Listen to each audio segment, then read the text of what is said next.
Hi there, how are you all? I am glad that you were able to join me on this nice snowy day. You have to forgive me for being in my car because it's about 30 degrees outside and it is snowing quite heavily right now. I'll kind of turn the phone a little bit and show you just what it looks like. I would love to take you along the trail and show you the overlook that looks at the trains, but right now it is a little too slick and they have actually closed that for the moment. But I wanted to talk to you about the railroad that runs through this area. As you know, railroads have been very essential to our American history. It's actually considered one of the reasons why the North won the Civil War, because all of their railroads connected. They all used, sorry, a piece of snow just hit my ear. They all used the same diameter of track, whereas the South, they didn't do that. All of their tracks had different gauges.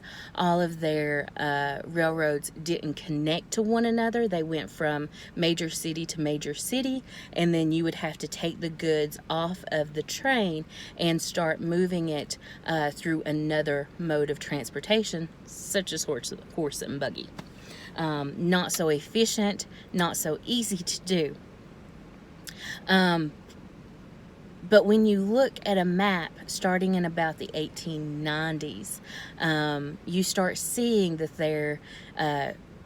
the railroad industry is booming and it's becoming so large and so massive, and so many communities or so many companies are getting into this railroad business, and they have tracks all over the United States, except for one gaping, glaring hole in the map.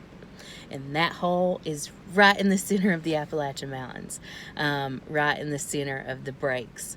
And that's because there was not an easy path to get to, not an easy path for a railroad to use. But eventually, a former Union general named John T. Wilder proposed a 621-mile rail line that would be called the Charleston, the Cincinnati, and the Chicago. It would be nicknamed the Three C's. But unfortunately, there was a panic of 1893, and Wilder lost all of his money, lost his entire fortune. He would have been a millionaire in our day, but he lost everything, and so did many of the other people in this area who had put stake inside of that company. So portions of this railroad were sold off in order to make money, and a man named George Lafayette Carter bought one of those portions. He bought the brakes portion. He was the founder of the Clinchfield Railroad, which is what this overlook is called. So he was a self-made millionaire. He had many different enterprises, but his biggest ones were inside of coal and railroads. And the reason why he really got interested in railroads was to transport his coal. See, they link. So he was a very private man. He was rarely seen out in public. He attended very few parties. It was not usual for a man who was as famous or as rich as he was. So this was a slightly odd thing to know about George Carter. The brakes, in his eyes, was a key for transporting his coal from the coal fields from Virginia, West Virginia, and into Kentucky in the Ohio Valley. And this is where one of the most famous battles happened at the brakes. It was not a physical battle, but one of minds and who would have control.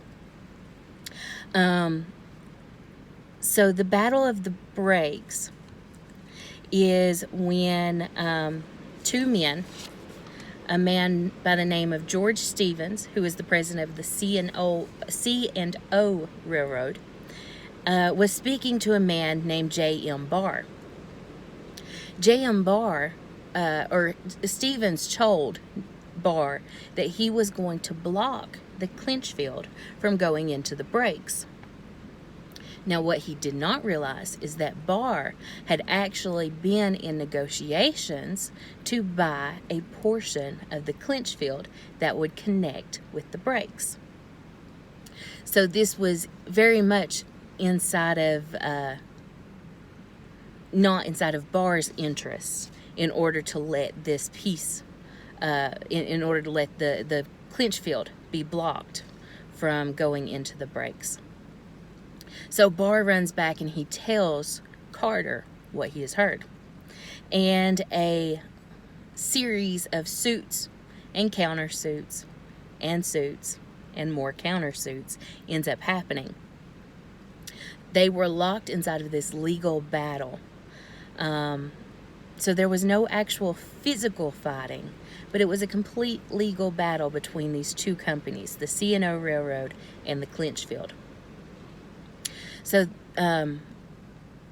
it was a battle over who would get to survey the territory first, who would get their engineers through the territory first, and who would have control of the breaks. So at one point, it was such a heated moment that one of the groups of surveyors had actually found some dynamite and showered the other group of surveyors with rocks and dirt and stumps.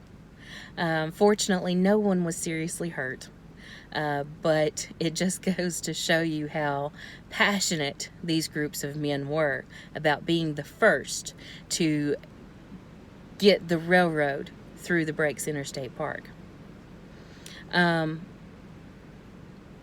So the two men eventually just ended in a settlement. So it's kind of a unexciting way to end such an exciting battle, I guess.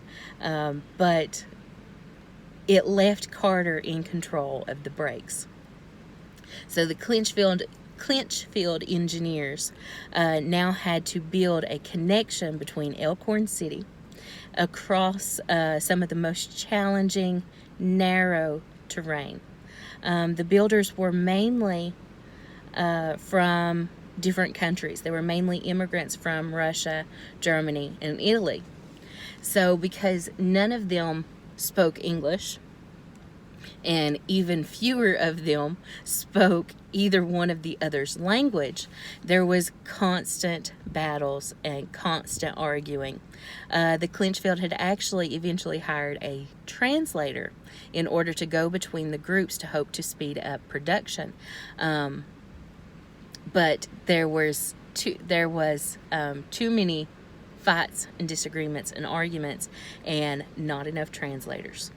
So by the time that a translator would make it from one group to the next, there had been 3 more fights that had broken out, and he still had to move on to the next group. But eventually the railroad did get built inside of 1915 when Carter was able to nail in the last spike.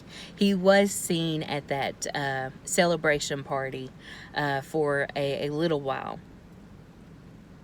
So the Clinchfield Railroad has once it was finished, was an extremely narrow path that still runs through the breaks today, which is what I was hoping to show you just down that little path, but unfortunately we can't make it there.